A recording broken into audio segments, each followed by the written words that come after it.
তো আমি যে কথা বলছি যে গাড়ি ড্রাইভারের সঙ্গে কথা বলে, তো ইমানদারের সঙ্গে তার জিন্দেগির জানমাল কথা বলে। কথা বুঝাতে পেরেছি? তো এবার আমার ব্যক্তিগত কথা বলছি, এখানে কতগুলো লোক গাড়ি চালাতে জানেন? 4 চাকা হোক আর 2 চাকা হোক, মোটর সাইকেল চালাতে যা কথা বলে না সবাই জানেন? জানেন? জানে না, মাথা নাম জানে না, মাল ধরা খেয়েছে সামনে। আমি উদাহরণ দিব এই জন্য জিজ্ঞেস করছি, গাড়ি ড্রাইভারের সঙ্গে কথা বলে। এবার বলেন, গাড়ি ড্রাইভারের সঙ্গে কথা বলে, বলে কি বলে না? যারা ড্রাইভার ওরা বুঝতে পারবে। আপনি একটা রাস্তা পেয়েছেন, গোটা ফাঁকা সুন্দর রাস্তা, ড্রাইভারকে গাড়ি বলছে এখন তুই টপ গিয়ার দিয়ে দে, কিন্তু সামনে যখন ভাঙা আসছে গাড়ি বলছে ব্রেক কর আর গিয়ারটাকেও নিয়ে চলে যা, 2-এ নিয়ে যা, 3 জন চেপে আছিস। আবার ওইভাবে 4 চাকাও আল্লাহ রহমতে আমি সব গাড়ি চালাতে পারবো। জালসায় তো মাইক চালাচ্ছি, এখন মাইক ছেড়ে দিলে ট্র্যাক চালিয়ে ভাত খাবো ইনশাআল্লাহ, অসুবিধা নেই। আপনার এলাকায় ডাম্পার ফাম্পার চালাবো, কোনো অসুবিধা নেই। তো গাড়ি কথা বলে ড্রাইভারের সঙ্গে, কখন কোন গিয়ারটা লাগবে ড্রাইভার জানে। কথা ঠিক বলেছি না ভুল? তো গাড়ি ড্রাইভারের সঙ্গে কথা বলে, আর ড্রাইভার গাড়ির সঙ্গে কথা বলে। একবার দিয়ে দেখলে, মানে 3rd গিয়ারে আছে, দেখলে 3 জন চেপে আছে, পারছে না, আমি পারছি না, তা দাঁড়া 2-এ দিয়ে দিই, তখন পেরে গেল। তাহলে এই অ্যাডজাস্ট আছে বলি গাড়িটা ধরছে, ঠিক আছে না? একটা মজার কথা আপনাদেরকে শোনাই, একটু আনন্দ পাবেন বা হাসবেন। হাসার উদ্দেশ্যে বলছি না। এই বাসের গিয়ারটা আবার হেনে ড্রাইভার চালাচ্ছেন, লোকাল বাস হলে সেই গিয়ারের ফাংশন কি বিরাট বড়, আছে না? আর এখনকার সব ডিজিটাল গিয়ার হয়ে গেছে। তো ডিজিটাল গিয়ার আগেকার গিয়ার মানে ব্যাকে দিবে আর কি, কাউকে ঘুষি লাগেনি তো। তো এইভাবে চালাচ্ছে। আর একটা মুরব্বী মহিলা, নানি বলা যাবে, ওকে দাদি বলা যাবে, ও তাকিয়ে তাকিয়ে দেখে কোন খেল চলছে, গাড়ি ধরছে। কিছুক্ষণ পরেই পাংচার হয়ে গেছে, গাড়িটা পাংচার হয়েছে। পুরাতন গাড়ি যা হয়, সব প্যাসেঞ্জাররা নামলো, চাকা খুলবে, লাগাবে, তারপরে গাড়ি যাবে। তখন ওই মহিলা বলছে, আসলে খারাপ হবে না কেন? আমি তো তখন থেকে দেখছি ওকে, এই গাড়িটা চলছে চলছে খালি খারাপ তো হবেই। ওই খারাপ করলে ড্রাইভারটা, গাড়িটা চলছে বারে বারে খালি ওটাকে নাচছে, বারে বারে নাচছে। আমি তো তখনই বুঝেছি যে ওটা খারাপ হবে, ও সবটাই উল্টো বুঝেছে, নাকি বলে ভাই? তো আমি যে কথা বলছি যে গাড়ি ড্রাইভারের সঙ্গে কথা বলে, তো ইমানদারের সঙ্গে তার জিন্দেগির জানমাল কথা বলে। কথা বুঝাতে পেরেছি? ইমানদারের সঙ্গে তার জিন্দেগিতে যে জান আছে আর মাল আছে কথা বলে। বলে কি বলে না? আমরা কিন্তু বড় নিজেকে চালাক মনে করি, যে জানকে আর মালকে বাঁচানোর জন্য চেষ্টা করি, কিন্তু আমার আল্লাহ যদি ধরে তো আল্লাহর পাকার থেকে কেউ পালাতে পারবে? পারবে না। এখন সহজ করে একটা উদাহরণ দিই। আপনাদের এই হোসেননগর মসজিদে, মোড়ের মসজিদে আমি আর সিরাজুল ভাই আসরের নামাজ পড়ে চুপ করে দাঁড়িয়ে কথা বলছি, আরো 2-3 জন আছে, গল্প করছি। এমন সময় একটা 12-14 বছরের ছেলে দৌড়তে দৌড়তে এসে বলছে, ও হুজুর, মৌলানা শুনেন শুনেন, ওনাকে ডাকছে। আমি নতুন মানুষ, শুনেন। কি হলো রে বাবা? বলে চলেন ওই এই রাস্তাটা গিয়ে সামনে, ওখানে 3-4টা ছেলে মদ খেয়েছে, এই গ্রামের ছেলে প্রকাশ্যে রাস্তার ধারে মদ খেয়েছে আর তাস খেলছে তারা, চলেন। তো উনি একটা সাউন্ড করলে, কিরকম সাউন্ডটা মনে হচ্ছে যে একটা হিজড়েকে কিছু শোনানো হলো। কথাটা বলেন আমার সঙ্গে, হ্যাঁ না বলেন? একটা হিজড়েকে কিছু শোনানো হলো, ওর দ্বারাই কাজটা করা সম্ভব নয়। ছেলেটা হালকা করে তাকিয়ে থেকে গেল, কাকে বললাম রে? হালকা আমি দৌড়ে এলাম, আমি ভাবলাম আমাদের বললো পিটিয়ে লম্বা করবো, ওরা এলাকা ছেড়ে পালিয়ে যাবে, তো কিছুই হলো না। খামকা আমারই করে আসা হলো, চুপ করে দাঁড়িয়ে থেকে গেল, লাভ হলো না। এরকম করছে মনে মনে। হঠাৎ ওই বয়সের আরেকটা ছেলে এই পশ্চিম দিক থেকে দৌড়ে এসে বলছে, মৌলানা মৌলানা শুনেন শুনেন শুনেন, গল্প ছাড়েন, আপনার টমেটোর রুয়ে হাজি সাহেবের গরু ঢুকেছে। কেউ শালাবে ওই লোকটা, তুমি অবাক হয়ে দেখছো, ওরে সাংঘাতিক বীর তো, আল্লাহর কাজের ব্যাপারে হিজড়ে আর দুনিয়ার ব্যাপারে শির বীর মাস্তান।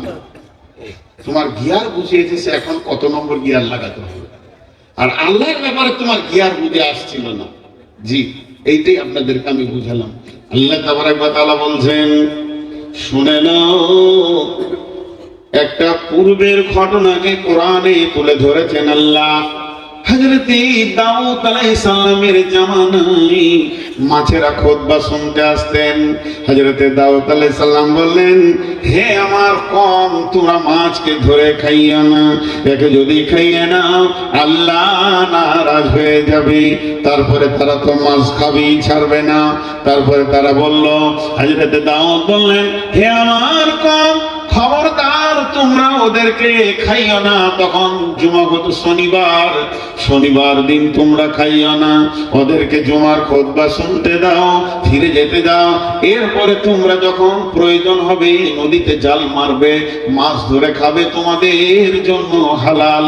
এরা তখন বুদ্ধি করলো কি, শুক্র যখন ওরা শনিবার খুতবা শুনতে আসে, নদীটাকে বাঁধ দিয়ে দেয় যে তোদেরকে যেতে দিব না, রবিবার খাবো। কত কুবুদ্ধি শুরু হলো। যখন তারা মাছ ধরে খেতে শুরু করলো, আমার রব ওদের উপরে গজব নাজিল করলো। জিবরাইল আমিন এসে দেখছেন গজব কার উপরে দিব, মানুষ তো তিন রকম, এখানে তো একরকম মানুষ নাই। একদল বলছে, হে লোক সকল, নবী দাউদের কথা শুনে নাও, তোমরা অতি বাড়াবাড়ি করিও না। আর একদল মাছ ধরছে আর হাহা করে হই হুল্লোড় করে খেছে। আর একটা দল চুপ করে দাঁড়িয়েছে, দর্শকের ভূমিকা পালন করছে। জিবরাইল আমিনকে আমার আল্লাহ বললেন, প্রথমে যারা চুপ করে দাঁড়িয়ে আছে এদেরকে শুকর বানাও। এইগুলো মাছ ধরে খাওয়ার থেকেও বড় ডেঞ্জারাস মাল, এই মালগুলোকে শুকর বানাও। যারা মাছ ধরে খেছে এদেরকে বানর বানিয়ে দেবে, আর যারা মানা করছে এদেরকে আমি আল্লাহ মাফ করে দিয়েছি।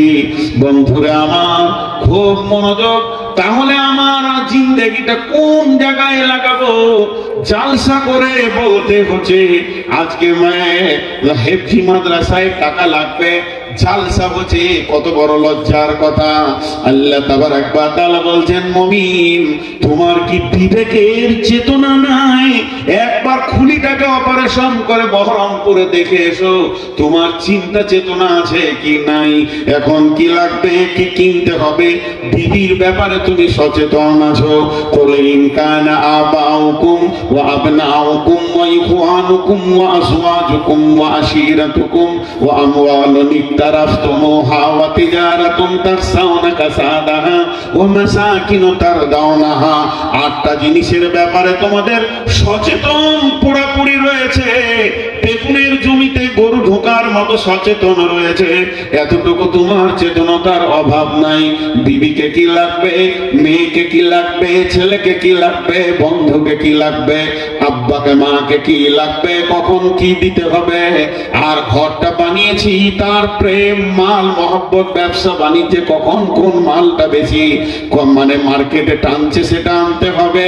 এর ব্যাপারে তোমার সচেতনতার অভাব নাই। বাড়িতে ঢুকতে গিয়ে তিনতলা ছাদের বিল্ডিং এ কোণে সামান্য ছেড়ে গেছে, তখনই বিবেক বলেছে মিস্ত্রিকে, হ্যালো ভাই একবার আয়, কোনটা হঠাৎ করে ছেড়ে গেল কেন? 2 দিন 3 দিন 5 দিন অবহেলা নাই, তখনই সচেতনতা বেরিয়ে গেছে। কিন্তু মাদ্রাসাকে লাগবে, মসজিদকে লাগবে, দিন বাঁচানোর জন্য লাগবে, তখন জালসা করে বড় গরু এনে খাইয়ে তারপরে এদেরকে পাম্প দিয়ে তুলতে হবে। না তুললে এদের চেতনতা হবে না, এদের জ্ঞান ফিরবে না। বিবেকের কত ঘাটতি পড়েছে ইসলামের ব্যাপারে, তোমরা কি ভেবে নিয়েছো? তাই আমার আল্লাহ বলেন, ইন্নাল্লাহা হাশতারা মিনাল মুমিনিনা আনফুসাহুম ওয়া আমওয়ালাহুম বিআন্না লাহুমুল জান্নাহ। নিশ্চয় আমি মুমিনের জান এবং মুমিনের মালকে জান্নাতের বিনিময়ে কিনে নিয়েছে। ইয়াকাতিলুনা ফি সাবিলিল্লাহি ফায়াকতুলুনা ওয়া ইয়াকতালুনা ওয়া'দান আলাইহি হাক্কান ফিত তাওরাতি ওয়াল ইনজিলি ওয়াল কুরআন ওয়া মা আফা বিআহদিহি মিনাল্লাহি ফাশতাবশিরু বিবাইয়িকুমুল্লাযী বায়াতুম বিহি ওয়া যালিকা হুয়াল ফাওজুল আযীম। খুব যারা চালাক তারা উঠতে শুরু করেছে। এই যে আমি বলেছি না যে মাদ্রাসায় লাগবে, ওরা বলছে চল কেটে পড়ি, টাকা তুলবো না তো শুনবো কেন? বাপজি হে ঘর না দিয়ে রাস্তায় ঘুরে বেড়াবে, খালি সারা রাত শিয়ালে কেড়ে নিয়ে বেড়াবে, তখন বুঝবে যে কেন এসেছিলাম। হ্যাঁ, আল্লাহ পারেন। খুব বেশি চালাকদেরকে আল্লাহ টাইট করতে পারে কি পারে না? মুসা আলাইহিস সালামের কম যে করেছিল খবর শোনা আছে আপনাদের? আছে শোনা? হ্যাঁ, 6 মাস এক জায়গায় ঘুরিয়েছিল। একজনের জালসা থেকে তাড়াহুড়ো করে পালাচ্ছে যে কালেকশন নেবে, আর সাইকেল থেকে স্লিপ করে মুখ থেতলে পড়ে 4খানা দাঁত চলে গেল। বাড়ি ঘর তো দূরের কথা, হসপিটালে 28 দিন ছিল। তাহলে জালসা থেকে ঘুরতে সময় কত লাগলো? 29 দিন। জালসা শেষ করে যারা বাড়ি গেল তারা ওর থেকে 1 ঘন্টা বেশি দিয়ে চলে গেল। যখন বেরিয়েছে প্যান্ডেল থেকে কিছু চালাক করতে লাগলো। খবরদার উঠবেন না। আমি তফসির করছি আপনাদের কাছে, আমি টাকা চাইনি। আপনাদের চেতনতা না থাকলে আপনি টাকা দেবেন কেন? আমি চেতনতা ফিরাতে এসেছি। যদি আপনাদের চেতনতা ফিরে, নিজের টাকা নিজের টেবিলে নামিয়ে দিয়ে চলে যাবেন। চেতনতা না ফিরে টাকা নিয়ে বাড়ি চলে যান। ও টাকার অপেক্ষা আমার আল্লাহ করে না। পরিষ্কার কথা বলে দিলাম। কিন্তু এইখানে যে কোটা দাঁড়িয়েছে এদেরকে কি করে বুঝাবো যে দাঁড়াতে হবে? আরে বাপ, এখন হয় রে বাপ রে, ছেলে বড় হতে দাও, তারপরে বিয়ে হবে রে বাবা। এখন সাহাবীদের চেতনতা বলি। দেখেন, মালের একটা চ্যাপ্টারের দিকে আমি একটু মিনিট 5 অন্যদিকে নিয়ে যাব। মিনিট 5 আমি আমার জন্য বলছি। আমার জমি আছে টোটাল 10 বিঘা ধরে। আমার একটাই মেয়ে, ছেলে নেই। তাহলে এই আমার জমি, আমার স্ত্রী, আমার মেয়ে, কে আগে মরবো? 3 জন আছি ওয়ারিসের ভিতরে। কে আগে মরবো জানি না। তার আগে যদি মরে যাই আমার জমি থেকে তো মাহরুম। আর আমি যদি মরি, কে কতটা পাবে? ফাইসালাটা কে করেছেন? জোরে বলেন, কে করেছেন? আল্লাহ। জমি আমার, সবাই নিজে নিজে নিয়ত করি, জমি আমার, বাগান আমার, দিহি আমার, ফাইসালা কার? আল্লাহ। তাহলে জমি আমার নয়, জমি কার? আল্লাহ। আমাকে যতটুকু মালিক করেছেন উনিই করেছেন। এরপরে আমার কাছ থেকে কে পাবে? কিন্তু যে লোক ছেলেকে, বড় ছেলেকে ফাঁকি দিয়ে ছোট ছেলেকে লিখে দিল, মেয়েদেরকে ফাঁকি দিয়ে অন্য ছেলেদেরকে লিখে দিল, এইরকম গুনাহগার লোক আপনাদের এলাকায় নেই? জি, ছেলে মেয়েকে ফাঁকি দিয়ে জমি লেখে কি লেখে না? আপনাদের দিকে নাই তো বুঝবেন কি করে? এদিকে আছে। বিশেষ করে মেয়েদেরকে বেশি ফাঁকি দেয়, তাই না?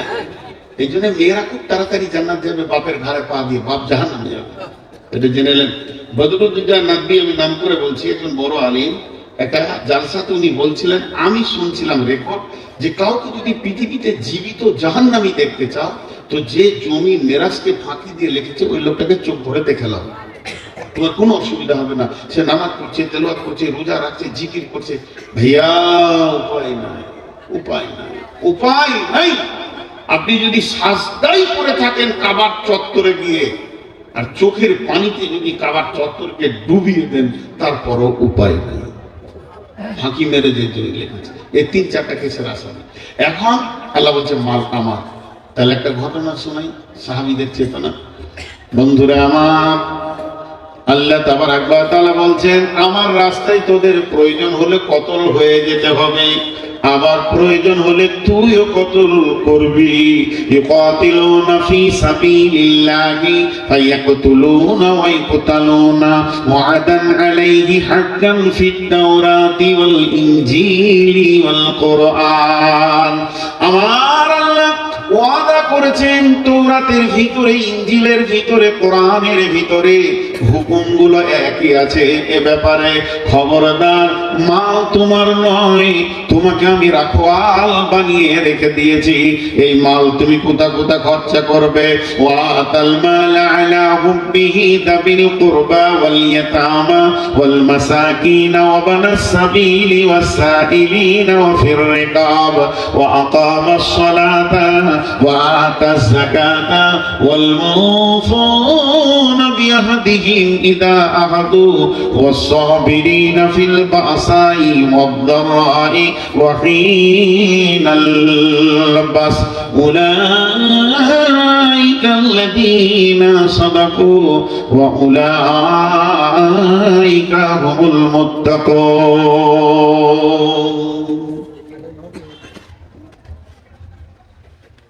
আল্লাহ তাবারক ওয়া তাআলা বলে দিয়েছেন তুমি মাল কোথায় খরচা করবে, সেই জায়গার নাম বলে দিয়েছেন, আর কাকে কতটা তুমি মাল দেবে সেটাও বলে দিয়েছেন। এবার একটা ঘটনা বলি। ড্রাইভারকে বলে না গাড়ি যে গিয়ার চেঞ্জ করো, নিজেই করে পরিস্থিতি দেখে। দেখেন সাহাবীদের চেতনাটা দেখেন। হযরতে ওসমান গনি রাসূলের জামাই জুনুরাইন, রাসূলের দুইজন মেয়েকে তিনি বিয়ে করেছিলেন। একজন হচ্ছে রকেয়া, সে মরে যাওয়ার পর উম্মে কুলসুম। জুনুরাইন রাসূল যাকে দুইবার জামাই করেছেন, ব্যক্তিটা কত মূল্যবান। ওসমানের খুবই বয়ান করতে গিয়ে, ওসমানের বরত্ব বয়ান করতে গিয়ে বলেন আল্লাহর রহমতের ফেরেশতারাও পর্যন্ত ওসমানকে দেখে লজ্জা পায়। তিনি খুব লাজুক ছিলেন। একদিন আসছিলেন মসজিদে নবীতে, আর আল্লাহ রসুলের এইখানটা বেরিয়ে আছে, এই যে আমার বের করতে লজ্জা নেই আর কি, আমরা কত লজ্জা, এই জায়গাটা বেরিয়েছিল, জ্যাংটা নয়। তো হযরত ওসমান দূরে থেকে দেখেছে যে শ্বশুরের এইখানটা বেরিয়েছিল, ওদিকে আর আসছে না। জি, তাহলে কত লাজুক ছিলেন সেই ওসমান। তিনি ছিলেন মুসলিম জাহানের দ্বিতীয় খলিফা। বিশ্বনবী চলে যাওয়ার পর, আবু বকর চলে যাওয়ার পর হযরত ওসমানের হাতে ইসলাম, উমর চলে যাওয়ার পর হযরত ওসমানের হাতে ইসলামের দায়িত্ব আছে। তিনি তৃতীয় খলিফা ছিলেন ইসলাম জাহানের। ঘটনা ঘটল কি, তিনি রাজ্যে খলিফা, তিনি শাসক, তিনি প্রধানমন্ত্রী, তিনি হলেন প্রাইম মিনিস্টার। কিন্তু উট বোঝা করে কয়েকটা বস্তা গম নিয়ে মদিনার হাটে বিক্রি করতে গেছেন। এটা গমের লাইন, এটা কাপড়ের লাইন, ওটা সবজির মার্কেট, এদিকে মাছের মার্কেট। যেন দ্রুত গতিতে হাট বাজার চলছে। হযরতে ওসমান দাঁড়িয়ে আছেন, পাইকাররা আছেন, গম কত করে দাম দিবেন বলেন। হযরত ওসমান থাকেন আর বলেন একটু ঘুরে আসেন, নিশ্চয়ই আমি বেচবো, বেচার জন্য এসেছি, আপনারা একটু ঘুরে আসেন, একটু সময় পার করতে দেন। এই করতে করতে করতে করতে হঠাৎ এক সময় হযরত ওসমান খেয়াল করে দেখে যে লাইনে দাঁড়িয়ে আছে, দূর মরুভূমির ভিতরে একটা লম্বা লাইন চলে আসছে লোক। তারা এত গরিব, হাটের দিনে কেউ বেচতে আসে, হাটের দিনে কেউ কিনতে আসে, হাটের দিনে কেউ আবার দরজায় দরজায় ভিক্ষার জন্য আসে। তারা এত গরিব, কবে খেয়েছে তারা জানে না, মাথায় তাদের তেল নাই, না আছে শরীরে তেল, চিরুনি কখন হয়েছে খবর তাদের নাই, চোখগুলি তাদের ঢুকে গেছে, পেটগুলি ঢুকে গেছে, হাড়গুলো একটা দুটা করে গোনা যাবে, কাপড় বেশি নাই, শুধু ইজ্জতটা ঢাকার মতো ছোট একটি কাপড়, মেয়েরা একটা বুকে একটা পাছায়, এই নিয়ে তারা ছোট, তাদের কোলে শিশু রয়েছে, তাদের কোলে তাদের ভিতরে মেয়ে আছে, নারী আছে, পুরুষ আছে। ওই দলটি ওই দিকে ঢুকছে। হযরত ওসমান বললেন দাঁড়াও দাঁড়াও, বলেছে তারা দাঁড়িয়ে গেছে। বলে গামছা বাপু, তোমরা কয়জন? বলে দুইজন।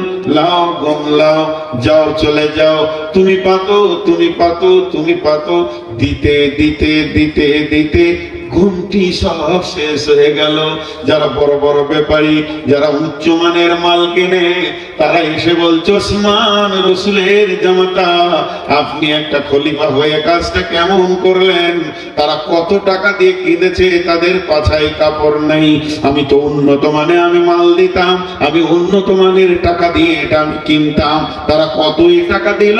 হে নবীর জামাতা ওসমান, আপনি তাদেরকে বিক্রি করলেন। হযরত ওসমান বলেছেন, আমার বিবেকের চেতনা বলছে আজকের মালটা আমার আল্লাহ আমার কাছ থেকে চেয়ে নিয়েছে, এর জন্যই লোকগুলি এসেছিল। আমার কাছ থেকে আল্লাহ আজকে জান চায়নি, আজকে মাল চেয়েছে। অতএব আমার আল্লাহর সঙ্গে আমার কিনা বিচার হয়ে আছে জান্নাত নিয়ে, আমি মাল দেব, আমার আল্লাহ জান্নাত দেবে। হে মদিনার হাটের ব্যাপারীগণ, পাইকাররা, তোমরা কান করে শুনে নাও, আজকের ঘুমটা আমি জান্নাতের বিনিময়ে বিক্রি করেছি। চিন্তা করেন, আজকে আমি জান্নাতের বিনিময়ে ঘুমটা বিক্রি করেছি। এটা তো গেল জান মাল গেল। তারা জানে মালটা কোথাও লাগাতে হবে, তাদেরকে বলতে হবে না। আমাদের একটা জিনিস খুব ভালো জানা আছে, খালি বিয়ে পড়িয়ে দেয়, কবে কবে শ্বশুর ঘর যেতে হবে জানা আছে, বাপকে বলতে হবে না, বন্ধুকে বলতে হবে না। এদিক দিয়ে আমাদের চেতনতা খুব আছে, কিন্তু তাদের দিনই চেতনতা ছিল। এটা তো যারা জানে, মালে জানেরটা শুনে। ওহুদের যুদ্ধ, ওহুদের দিন বিশ্ব নবী বর্মা পরে আছেন, লোহার জামা পরে আছেন, যেমন নবাব সিরাজদৌল্লার লোহার জামা হাজার দোয়াতে ঝুলছে।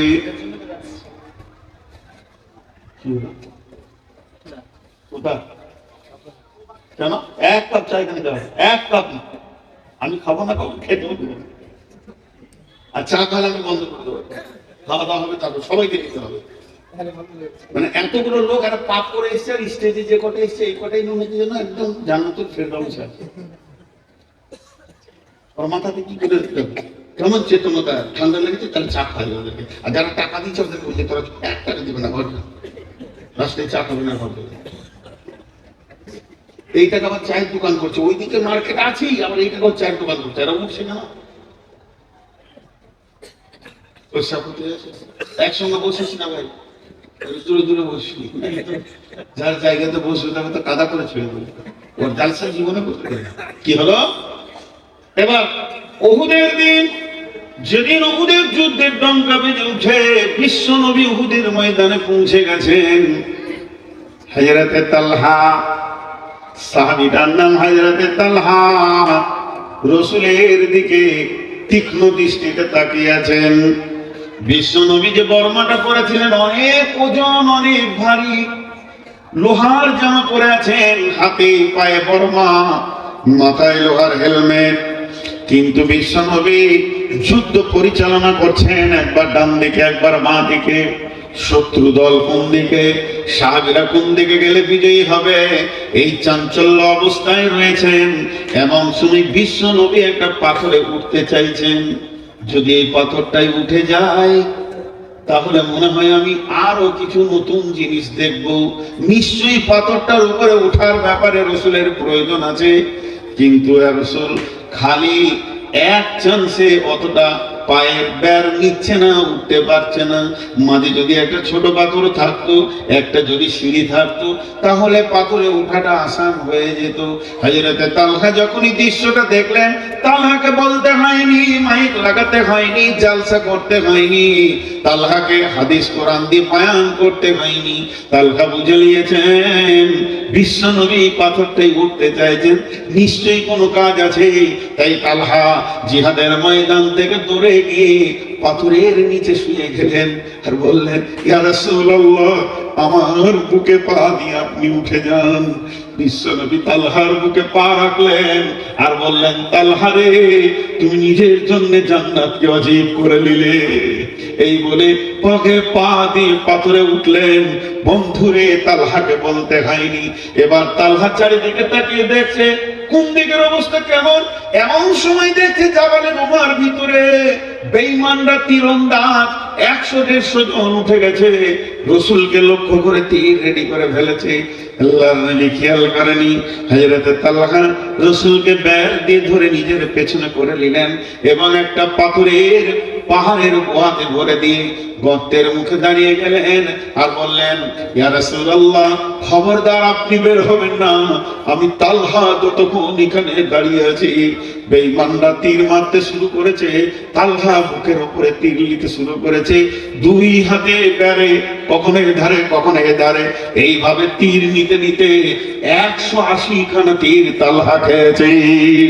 তালহা সেই তীরের চাপে যখন পড়ে গেল বিশ্ব নবীকে, ঠিক ওই ফাঁকে বেঈমানরা একটা পাথর মেরে হেলমেট ঢুকিয়ে দিয়ে দাঁত ঝরে পড়ে গেল। কেউ বলে খালিদ বিন ওয়ালিদ তুলে আছাড় মেরেছিলেন।